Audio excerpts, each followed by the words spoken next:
Hey everybody, I'm Sean Duhamel from Mass Retirees. Welcome to our weekly update. Today's Friday, February 21st. I have a few housekeeping items for you today just to give you an idea of what's coming up over the next week or so.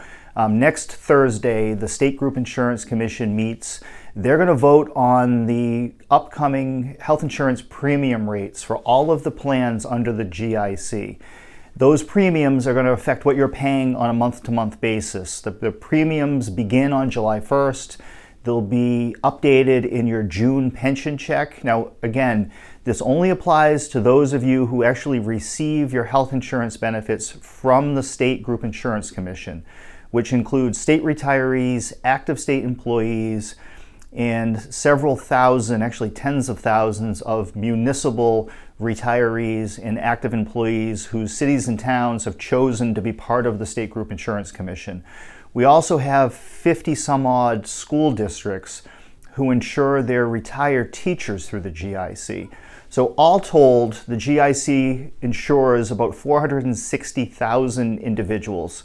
It's the largest insurance plan in Massachusetts. They have tremendous buying power and influence over the healthcare marketplace in Massachusetts. And for those of you who are not part of the GIC, all of this is still important to you because cities and towns look to the state for trends and for policies that they can implement locally. So what we see happening at the state level very quickly becomes the reality at the local level as well. So we all need to pay really close attention to what's happening at the GIC and at the state level, and then be prepared for it to quickly trickle down to the local level. So next Thursday morning, GIC meets. Our association, of course, will be on hand. We are present at every single public meeting of the GIC. We watch them very, very closely. And we'll be updating our members in real time via Facebook. So for those of you who do subscribe to Facebook, next Thursday, beginning at 8:30 in the morning, we'll be updating live online as to what's happening. Now, we anticipate an overall increase in your monthly premiums somewhere between 4 to 5%. Now, it's going to vary depending on which specific insurance plan you happen to be enrolled in.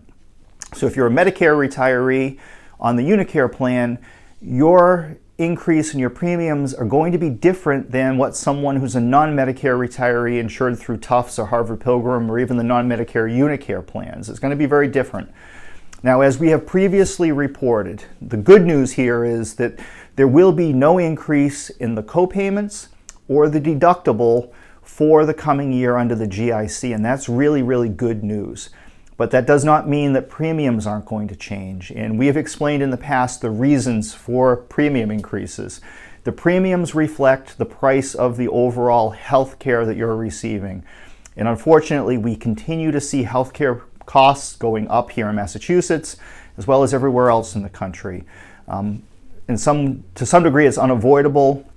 As we all know, there are ongoing issues and problems and debates and just differences of opinion of what to do about the continued rise in healthcare costs. But every time healthcare costs go up, your premiums are going to go up. But keep in mind that the price or the appropriation being paid by the state to fund the GIC, which is over $2 billion a year, that's also going to go up accordingly. So we'll have that information for you next week.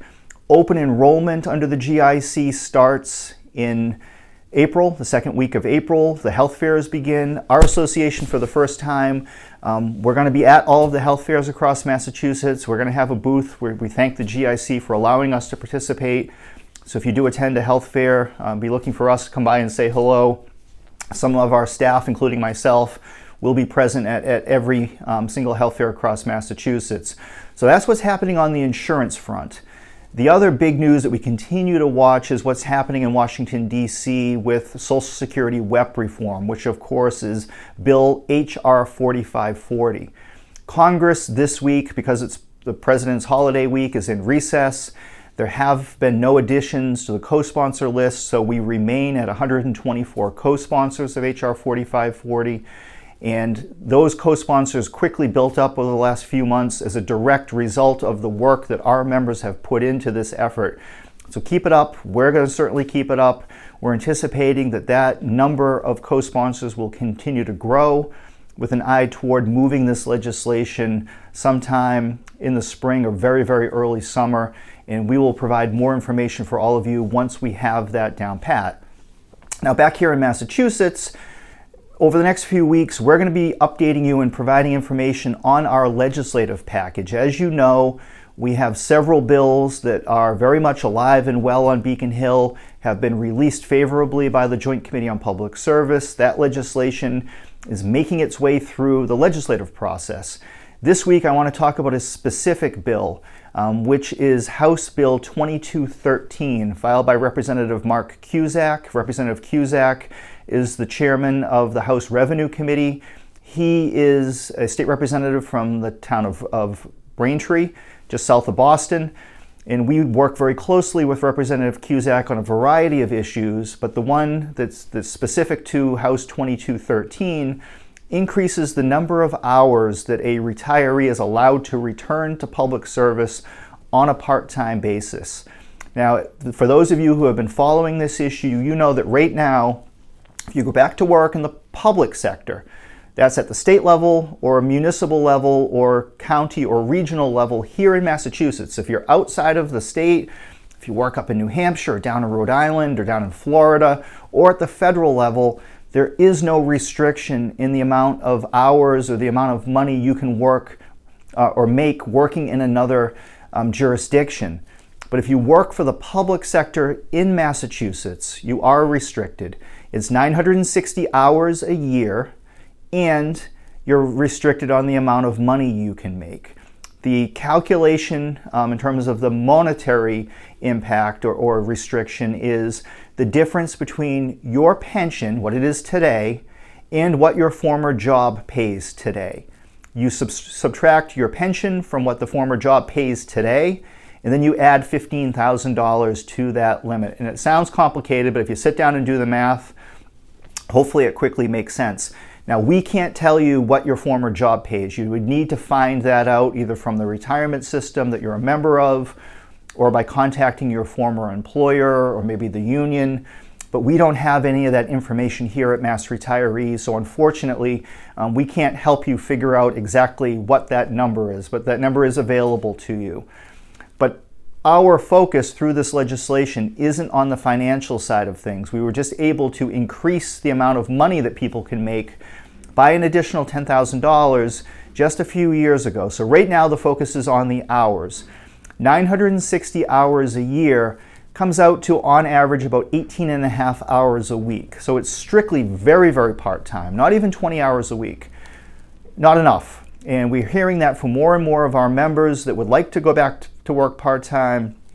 But because of this artificially low restriction, they're having a hard time getting hired for some of these jobs. So we are working to increase the hours. 2 years ago, we were able to pass this legislation as part of the budget.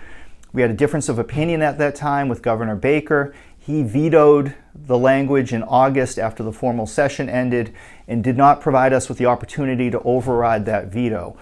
This time around, we're hoping to pass this a little bit earlier. Again, 2213 has been reported favorably out of the Public Service Committee. The bill is on its way to the House Ways and Means Committee, which is chaired by Representative Aaron Michowitz from here in Boston.